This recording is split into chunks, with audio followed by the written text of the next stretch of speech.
ಇವನೆಷ್ಟು ಕಾಸು ಕೇಳ್ತಾನೋ ಏನೋ. ನಮಸ್ಕಾರ ಸ್ವಾಮಿ. ನಮಸ್ಕಾರ, ಕುಳಿತುಕೊಳ್ಳಿ. ಸ್ವಾಮಿಗಳು ಮುಖದಲ್ಲಿ ತೇಜಸ್ ನೋಡಿ. ನಮಗೂ ಸುಮಾರು ಜನ ಹೇಳಿದ್ರು ಸ್ವಾಮಿಗಳು ಸಿದ್ಧ ಪುರುಷರು, ಯೋಗಿಗಳು, ಹಾಗೆ ಹೀಗೆ ಅಂತ. ನಾನ್ ನಂಬಲಿಲ್ಲ ಬಿಡಿ. ನಿಮ್ಮನ್ನ ನೋಡಿದ ಮೇಲೆ ಗೊತ್ತಾಯ್ತು ಅವ್ರು ಹೇಳಿದ್ದೆಲ್ಲ ಕಡಿಮೆ ಅಂತ. ನನಗೆ ಹಲವಾರು ಭಕ್ತರು, ಎಲ್ಲ ಅವರ ಚಿತ್ತ. ಇಲ್ಲಿಗೆ ರಾಜಕೀಯದವರು ಬರ್ತಾರ ಸ್ವಾಮಿ? ಈ ರಾಜ್ಯದ ರಾಜಕಾರಣಿ ಮಾತ್ರ ಅಲ್ಲ, ಪಕ್ಕದ ರಾಜ್ಯದ ರಾಜಕಾರಣಿಗೆ ಹೆಣ್ಣು ದೋಷ ಇದೆ, ಕನ್ನಡಕ ಹಾಕೋಬೇಕು ಅಂತ ಹೇಳ್ಕೊಟ್ಟವನೇ ನಾನು. ನಮಗ್ ಸ್ವಾಮಿಗಳವ್ರ ಅಂತ ಕೇಳಿದ್ರ? ನಮಗೂ ಒಬ್ಬ ರೆಗ್ಯುಲರ್ ಸ್ವಾಮಿ ಇದ್ರು. ಈ ಚಾನಲ್ನವರೆಲ್ಲ ಸೇರಿ ಅವನು ಡೋಂಗಿ ನನ್ನ ಮಗ ಅಂತ ಹೊಡೆದೋಡಿಸ್ಬಿಟ್ರು. ಓ ಮೊಸರನ್ನ? ಇವಳು ನನ್ನ ಒಬ್ಳೆ ಹೆಂಡತಿ. ಸಾಕ್ಷಾತ್ ಮಹಾಲಕ್ಷ್ಮಿ ಇದ್ದಾಗಿದ್ದಾರೆ. ಪಕ್ಕದಾಗೆ ಕೂತವಳು ನನ್ನ ಹೆಂಡತಿ ತಂಗಿನ ಅಂತ ಕೇಳ್ತಿರಲ್ಲ. ಏನಮ್ಮ ತಾಯಿ, ನಿಮ್ ಯಜಮಾನ್ರಿಗೆ ಕಿವಿ ಕೇಳ್ಸಲ್ವಮ್ಮ? ಅವಳನ್ನೇನ್ ಕೇಳ್ತೀರಾ? ಏನನ್ನ ಕೇಳದಿದ್ರೆ ನನ್ ಕೇಳಿ. ಆದರ್ಶ ದಂಪತಿಗಳು ಇಬ್ಬರಿಗೂ ಕಿವಿ ಕೇಳ್ಸಲ್ವಾ? ಮತ್ತೇನ್ ಕೇಳ್ಬೇಕು ಅಂತ ಬಂದ್ರಪ್ಪ ಇಲ್ಲಿ? ಬೈಯದೆಲ್ಲ ಇಟ್ಕೋಬೇಡಿ ಸ್ವಾಮಿ. ಏನನ್ನ ಕೇಳದಿದ್ರೆ ನೇರ ಮಾತಾಡಿ ಅಷ್ಟೇ.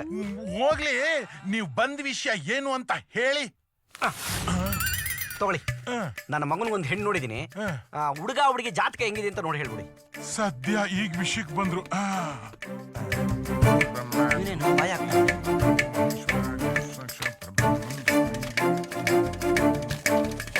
ಇಬ್ರು ಒಂದಾಗ ಬಾಳಲ್ಲ, ಜೋಡಿ ಸರಿ ಹೋಗಲ್ಲ.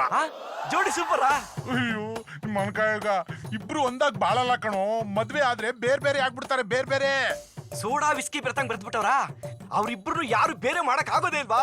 ಇಬ್ರು ಮದ್ವೆ ಆದ್ರೆ ತಾಳಿ ಕಿತ್ತೋಗುತ್ತೆ ಕಣೋ. ನಮಗೂ ಅದೇ ಬೇಕಾಗಿರೋದು. ತಾಳಿ ಭಾಗ್ಯ ಸೂಪರ್ ಅಂತ ಕಣೆ.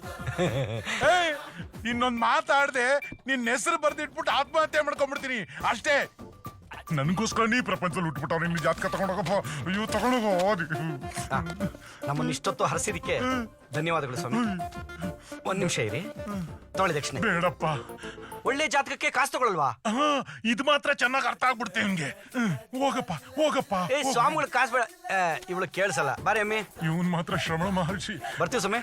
ಬಿಗ್ ಬಾಸ್ ಟ್ರೈ ಮಾಡಿ. ನಿಮ್ ಫ್ರೆಂಡ್ಸ್ ಎಲ್ಲ ಅಲ್ಲೇ ಅವ್ರೆ. ಅಷ್ಟಿಲ್ದೆ ನಮ್ ಗುರುಗಳು ಹೇಳವ್ರ, ಕಿವುಡನ್ ಮುಂದೆ ಕೀರ್ತನೆ ಆಡ್ಬಾರ್ದು, ಕುರುಡನ್ ಮುಂದೆ ಕ್ಯಾಬ್ರೆ ಆಡ್ಬಾರ್ದು ಅಂತ.